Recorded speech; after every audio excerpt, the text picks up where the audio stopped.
Prim's के medical board ने शहबाज गिल को मुकम्मल तौर पर फिट करार दे दिया। मेडिकल रिपोर्ट्स में कहा गया है कि शहबाज गिल ने तस्लीम किया कि उनकी सेहत नेबुलाइज करने से बेहतर हुई।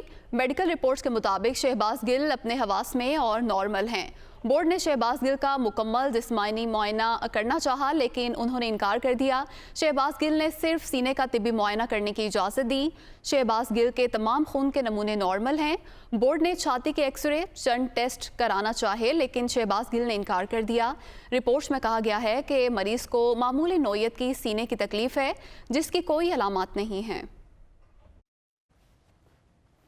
इस्लामाबाद हाई कोर्ट में एडिशनल सेशन जज के खिलाफ इमरान खान के बयान पर तौहीन अदालत केस की समाअत आज होगी।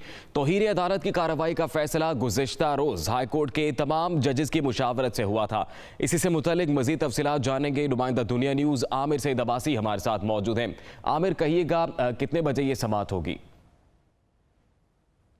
देखिए, इस्लामाबाद हाई कोर्ट का लार्जर बेंच आज दिन 12:30 बजे इमरान खान के खिलाफ तौहीन अदालत केस की कार्रवाई और समाअत करेगा और फैसला होगा कि चेयरमैन तहरीक इंसाफ को नोटिस जारी करना है या नहीं करना। इस्लामाबाद हाई कोर्ट के जो नोटिस बोर्ड है उसके ऊपर कॉज लिस्ट जारी कर दी गई है और इस कॉज लिस्ट में बताया गया है कि 3 रुकनी लार्जर बेंच इमरान खान के खिलाफ केस की समाअत करेगा और जो इस मुकदमे का टाइटल है वो रियासत पाकिस्तान बनाम इमरान अहमद खान न्याजी है। और इस केस में अब एडवोकेट जनरल इस्लामाबाद जहांगीर खान जदून को भी तलब कर लिया गया है और वो भी 12:30 बजे जब इस्लामाबाद हाई कोर्ट का लार्जर बेंच इमरान खान के खिलाफ इस तौहीन अदालत केस की समाअत करेगा तो एडवोकेट जनरल भी पेश होंगे। ये केस सामने आया था जब इमरान खान ने 20 अगस्त को एक रैली से खिताब के दौरान जो एडिशनल सेशन जज हैं ज़ेबा चौधरी, जिन्होंने जिस्मानी रिमांड मंजूर किया था शहबाज गिल का, उनको न सिर्फ धमकी दी थी बल्कि उनको ये कहा था कि उन्हें नहीं छोड़ेंगे और उनके खिलाफ कार्रवाई करेंगे। लिहाजा अब इस्लामाबाद हाई कोर्ट ने इस धमकी आमेज़ बयान पर नोटिस लिया और लार्जर बेंच तश्कील दिया और ये लार्जर बेंच आज दिन 12:30 बजे इस केस की समाअत करेगा और फैसला होगा कि क्या इमरान खान को तौहीन अदालत का शो कॉज नोटिस जारी करना है या नहीं करना। दिन 12:30 बजे इस्लामाबाद हाई कोर्ट का लार्जर बेंच, जिसमें जस्टिस मोहसिन अख्तर कियानी, जस्टिस मियां गुल हसन औरंगजेब और जस्टिस बाबर सत्तार शामिल हैं, दिन 12:30 बजे समाअत करेंगे और एडवोकेट जनरल इस्लामाबाद को भी तलब कर लिया गया है और वो भी पेश होंगे और बताएंगे कि कैसे चेयरमैन तहरीक इंसाफ का जो बयान है वो तौहीन अदालत के जुमरे में आता है या नहीं आता। लिहाजा इस केस को प्रोसिक्यूट जो है वो अब एडवोकेट जनरल इस्लामाबाद करेंगे। जी बहुत शुक्रिया आपका आमिर सईद अब्बासी।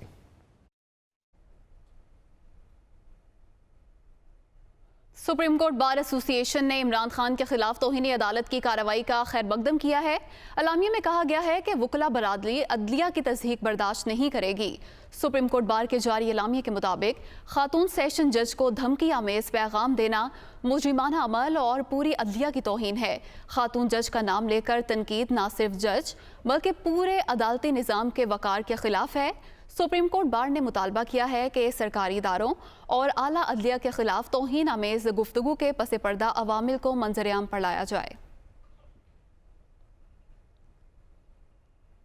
इमरान खान ने कहा है कि शहबाज शरीफ के पास कोई रोड मैप नहीं। रात को अवाम सड़कों पर निकल आए वरना मुझे भी गिरफ्तार कर लिया जाता।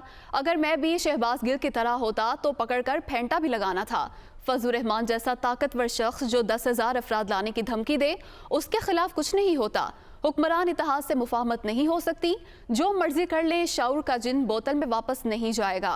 वो अदलिया की आज़ादी के हवाले से तकरीब से खिताब कर रहे थे। सुना था जी, बहुत बड़ा जीनियस था शहबाज शरीफ। लोगों ने रियलाइज नहीं किया कि इश्तिहारों के अंदर ही वो जीनियस था। जब से वो आया, मुझे ये बता दे कि इनके पास कौन सा रोड मैप है। ये जो हम कर्जे लेते जा रहे हैं, ग्रोथ रेट कम होती जा रही है, इतनी ज़्यादा महंगाई कर दी है, बिल आ रहे हैं, आम बेचारा मिडिल क्लास सफ़ेद पोश, बुरे हालात हैं लोगों के। मुझे बताएं, सिंध के अंदर कौन सी जमहूरियत है? जो इलेक्शन लड़ने जाता है वहाँ उसके ऊपर FIR काट जाती है। मेरे ऊपर 16 FIR काट दी है। वो तो छोड़े, अब दहशतगर्दी का केस कर दिया। कल कौम सारी सड़कों पे आ गई रात को 2 बजे 3 बजे। नहीं तो मैं अगर आम एक शहरी पाकिस्तानी होता, मैं शहबाज गिल होता, तो अभी तक इन्होंने मुझे उठा के वो जेल में जाके उसी तरह फेंटा लगाना था जो उस बेचारे से किया। ओहो, इतने शहबाज गिल हैं पाकिस्तान में जिनकी ताकत नहीं, उनसे आप ये करें। और जो थोड़ा सा ताकतवर फजल रहमान टाइप कहे कि मैं 10,000 लोग ही लाऊंगा, उसको आप हाथ ही ना लगाएं। वो जो मर्जी कहते। मेरे हमसाया एतजाज़ हसन ने एक और बात की कि मुझे मुफाहमत करनी चाहिए। आसिफ ज़रदारी का उन्होंने नाम लिया। आपके घर में कोई डाका मारे, क्या आप कहेंगे कि उसके साथ मुफाहमत करो, उसके आके बैठो और बातचीत करो? आप कहेंगे उसको जेल में डालो?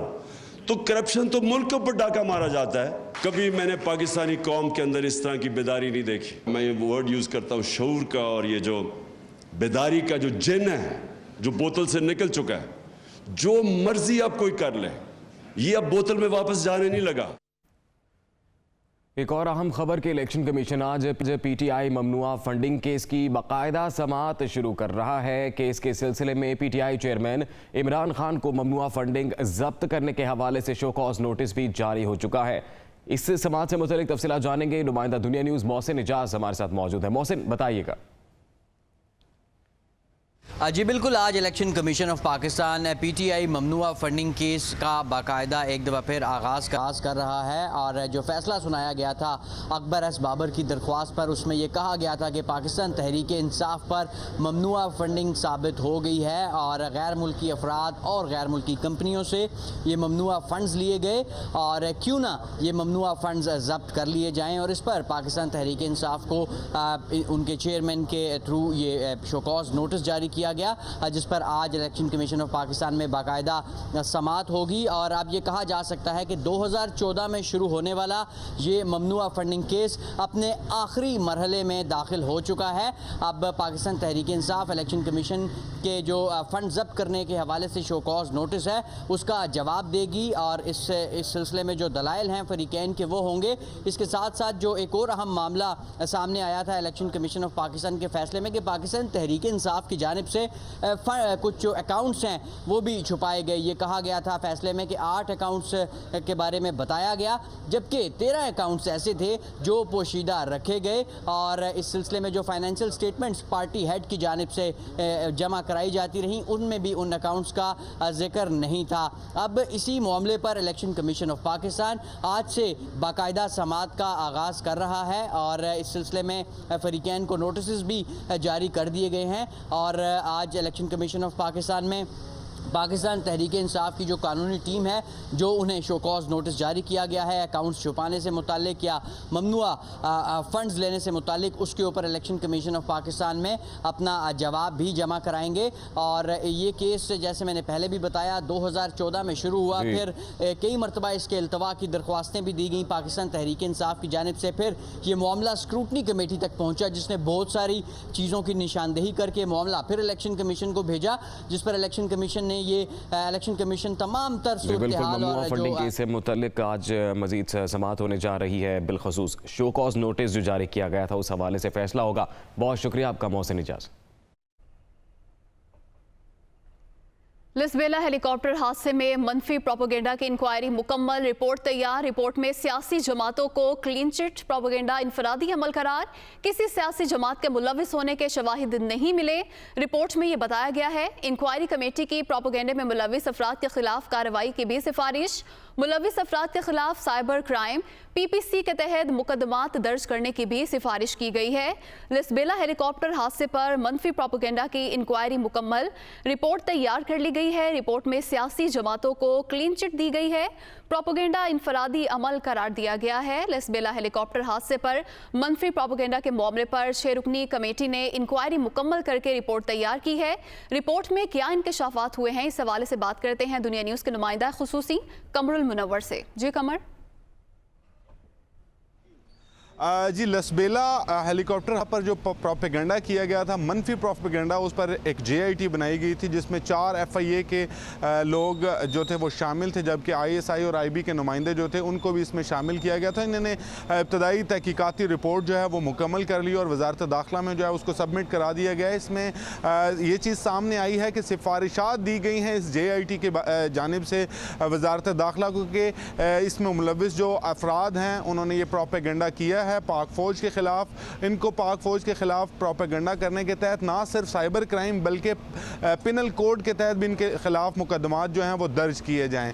इस हवाले से सिफारिशात वज़ारत दाखिला को जो हैं वो अरसाल कर दी गई हैं, जिसमें वाज़ेह तौर पर यह कहा गया है कि इनफरादी फ़ेल है। जितने भी 500 से ज़ायद अकाउंट्स जो थे जिनको शॉर्ट लिस्ट किया गया था, उसके बाद उनसे इंक्वायरी की गई और उसके बाद ये चीज़ साबित हुई कि ये लोगों जो इसमें शामिल अफराद हैं, इन्होंने ये मनफी प्रोपेगेंडा जो है इनफरादी तौर पर किया है, जिसमें बड़ी तादाद जो थी वो मुख्तलिफ सोशल मीडिया अकाउंट्स के ज़रिए की गई थी और अब सोशल मीडिया अकाउंट्स जो थे उनको भी ब्लॉक कर दिया गया है और उस हवाले से उनसे उनकी रिपोर्ट जो है वो भी कर दी गई है। ये कहा गया है इस हवाले से अब ये रिपोर्ट जो है वज़ारत दाखिला के पास मौजूद है। आज इस पर एक अहम इजलास होगा। जो JIT की रिपोर्ट इंक्वायरी रिपोर्ट सबमिट करवाई गई है, उसके बाद ये फैसला किया जाएगा कि कितने मुकदमात, कहाँ मुकदमात दर्ज किए जाएंगे और किन दफ़ात के तहत इन लोगों के ख़िलाफ़ मुकदमात जो हैं वो दर्ज किए जाएंगे।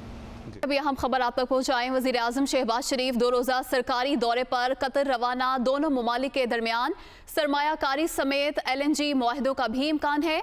2 तरफ़ा ताल्लुकात, तिजारत, सरमायाकारी और इलाकाई अमन पर भी बातचीत होगी। ज़राअत, काबिल तजदीद तवानाई, हवाबाजी, सयाहत, लाइफ स्टॉक में सरमायाकारी को फ़रोग मिलेगा। अहम मुलाकातें भी शेड्यूल हैं, इसी पर बात करेंगे। नुमाइंदा दुनिया न्यूज़ यासिर मलिक हमारे साथ मौजूद हैं। जी यासिर, बताइएगा इस दौरे से मुतल्लिक। जी बिल्कुल, वजीर आजम शहबाज शरीफ 2 रोज़ा दौरा कतर के लिए इस्लामाबाद से दोहा जो है वो रवाना हो गए हैं। वजीर आजम जो है वो अमीर कतर शेख तमीम बिन हमद अल थानी की दावत पर दौरा कतर के लिए रवाना हुए हैं और वजीर आजम का दौरा कतर पाकिस्तान कतर 2 तरफा ताल्लुकात, तिजारत, सरमायाकारी और इलाकाई अमन के लिए दोनों मुल्कों के बाहमी ताउन के फ़रोग के लिए इंतहाई अहमियत का हामिल है। वज़ारत उज़्मा संभालने के बाद वज़ीर आज़म के पहले दौरे कतर के दौरान पाकिस्तान में ज़राअत, काबिल तजदीद तवानाई, हवाबाजी, इंफ्रास्ट्रक्चर, सयाहत, लाइफ स्टॉक, अशिया खुर्दनोश की बरामदी, सनत और दीगर शोबों में कतरी सरमायाकारी को फ़रोग मिलेगा। दौरे कतर के दौरान वज़ीर आज़म अमीर कतर और कतर की जो आला क़यादत है उनसे मुलाकातें भी करेंगे और इसके साथ साथ वज़ीर आज़म जो है वो अब से कुछ ही देर पहले जो है वो कतर के दौरे पर रवाना हो गए हैं। जी यासिर, बहुत शुक्रिया, आपने तफसीलन अपडेट किया।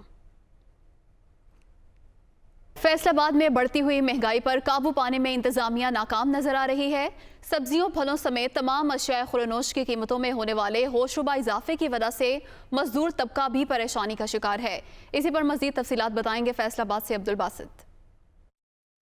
जी बिल्कुल, फैसलाबाद में सब्जियों, फलों, दालों, घी, चीनी समेत तमाम अशिया खुर्दनोश की जो बढ़ती हुई कीमतें हैं वो आम आदमी की पहुंच से बाहर निकलती जा रही हैं। इसके बावजूद फैसलाबाद की प्राइस कंट्रोल कमेटियों, ज़िले इंतज़ामिया की जानिब से इन कीमतों को कंट्रोल करने के लिए कोई भी इकदाम नहीं उठाए जाते। अगर फैसलाबाद की मार्केटों की बात की जाए तो चौक घंटाघर से मुल्हिका 8 बाज़ारों समेत जो शहर भर की जो मार्केटें हैं, बाज़ार हैं, वहाँ पर जो सब्जियों, फलों की जो कीमतें मुकर्रर की गई हैं दुकानदारों की जानिब से वो आम आदमी की पहुँच से बाहर हैं। अगर इन कीमतों की बात की जाए तो फैसलाबाद की जो मंडियों में, दुकानों में जो सब्जियां फरोख्त हो रही हैं उसमें जो टिंडों की कीमत 320 रुपये, करेले 340 रुपये किलो और इसी तरह से जो शिमला मिर्च है वो 320 रुपये किलो है। और अगर फलों की बात करें तो फलों में जो आम की कीमत है वो तकरीबन 150 रुपये से 200 रुपये के दरमियान में जो मुख्तलिफ वैराइटीज़ के हिसाब से फ़रोख्त हो रहा है। अंगूर की कीमत जो है वो 250 से 300 के दरमियान में है और इसी तरह से तमाम अशिया खुर्दनोश सब्जियों, फलों की जो कीमतें हैं वो आम आदमी की पहुँच से बाहर हैं। तो एक शहरी मेरे साथ मौजूद है, उनसे जानते हैं कि उनका इस वाले से क्या कहना है। सर बताइएगा, कीमतें किस कदर ज़्यादा हैं क्या आम आदमी की पहुंच में और क्या क्या मसाइल है आपको? भाई मिडिल तबका जो है वो बड़ी मुश्किल से सब्जियाँ, दालें वगैरह अफोर्ड कर रहा है, ठीक है। तो आम आदमी जो कि दिहाड़ीदार मजदूर है, जिसने 600-700 रुपये दिहाड़ी लेनी है, वो कैसे ये लेगा चीज़ें? दालें सब्जियाँ नहीं खा सकता तो क्या खाएगा? जी बिल्कुल, जो रोज़ाना की दिहाड़ी पर काम करने वाला स्पेशली जो मजदूर तबका है उसके लिए खासी जो मुश्किलात पैदा हो रही हैं और शहरियों की जानिब से ये मुतालबा किया जा रहा है कि फैसलाबाद की ज़िले इंतज़ामिया और प्राइस कंट्रोल मजिस्ट्रेट जो हैं वो कीमतों को कंट्रोल करते हुए आम आदमी को हकीकी मानों में रिलीफ फराहम करें। महकमा मौसमियात ने कराची समेत सिंध भर में आज से 25 अगस्त के दौरान मज़ीद बारिशों की पेशगोई कर दी है। महकमा मौसमियात का कहना है कि एक और ताकतवर हवा का कम दबाव वस्ती भारत से आज सिंध में दाखिल होगा, जो 26 अगस्त तक दरमियानी और तेज़ बारिशों का सबब बनेगा। खैरपुर, सखर, लाड़काना, घोटकी, कश्मोर, नौशहर व फ़िरोज़, जैकबाबाद, दादू, खंबर, शहादात कोट में बारिशें हो सकती हैं। कराची में 24 और 25 अगस्त के दौरान कहीं दरमियाने दर्जे की तो कहीं मूसलाधार बारिश का इम्कान है। शिमाल मशरक़ी और जनूबी बलोचिस्तान में भी मूसलाधार बारिश हो सकती है। मुल्तान के नशेबी इलाकों में सैलाब से मुतादिद बस्तियों को नुकसान पहुंचा, लेकिन इसके बावजूद ज़िला इंतज़ामिया ने ताहाल रिलीफ कैंप कायम नहीं किए। मज़ीद जानते हैं ब्यूरो चीफ नुमान खान बाबर से। जी बिल्कुल, दरिया चनाब में दरमियाने दर्जे का सैलाब है, जिससे मुल्तान के नशेबी इलाके की मुतअद्दिद बस्तियां जो हैं ज़ेर आब आ चुकी हैं। कासम बेले की बस्तियां हैं, जिसमें बस्ती लंगड़ियाल है, अमरोट है, बंदियाल है, इनमें पानी दाखिल हो चुका है, जिससे न सिर्फ फसलों को नुकसान पहुंचा है बल्कि इसके साथ साथ बड़े पैमाने पर घर भी मुतासिर हुए हैं। मुश्किलात जो हैं मुसलसल बढ़ती जा रही हैं, बस्तियों के मकीन परेशान है, लेकिन इस हवाले से ताहाल कोई अमली इक़दाम जो है ज़िला इंतज़ामिया करने को तैयार नहीं है। किसी किस्म के रिलीफ कैंप नहीं लगाए जा रहे, जिसकी वजह से मसाइल मुसलसल बढ़ते जा रहे हैं। पानी घरों में दाखिल हुआ, परेशानी सब क्या आ रही है? जो तैयार फसलें खड़ी थी उनमें सारा पानी आ गया है, और खाने पीने के लिए जो अशिया थी वो सारी बह चुकी हैं। अब बारिशें जो है वो भी ऊपर से नीचे से ये सैलाब है, अब दूसरी तीसरी बार फ्लड आ चुका है। हम इससे बहुत परेशान हैं। मवेशियों के लिए चारा नहीं है, खाने के लिए आटा वगैरह नहीं है। ज़िला इंतज़ामिया से मुतालबा किया। बागात को नुकसान हुआ है, ये ज़मीनें जो पड़ी हैं इनमें जो फसलें उगाई हुई थी वो फसलें ख़राब हो गई हैं। रिलीफ कैंप लगाएं, दवाइयाँ दें, क्या करें? दवाइयाँ दे, और बच्चों के जैसे ये खारिश के हो गए, पानी आ रहा है, पानी में नहाते हैं बच्चे, उनको खारिश हो जाती है, तो उनके लिए गुजारिश है। जी बिल्कुल, लंपी स्किन वायरस भी है, उसके साथ साथ जल्दी इमराज भी शुरू हो चुके हैं, लेकिन इसके बावजूद ताहाल किसी किस्म का जो रिलीफ कैंप है नहीं लगाया गया। ज़िला इंतज़ामिया ताहाल संजीदा इकदाम करने को तैयार नहीं है, जिसकी वजह से मुतासरा बस्तियों के जो मकीन है वो सरापा एहतजाज है। मुतालबा यही किया जा रहा है कि हकीकी तौर पर इकदाम किया जाए और उनको रिलीफ फराहम किया जाए, उसके साथ साथ जो बंद है उनको भी पुख्ता किया जाए। जी, मुल्क भर में बारिशों के बायस ट्रेनों की आमदोरफ्त मुतासिर है। रेलवे शेड्यूल किस हद तक मुतासिर हो रहा है, इसी पर बात करेंगे दुनिया न्यूज़ के नुमाइंदा मोनिस अहमद से।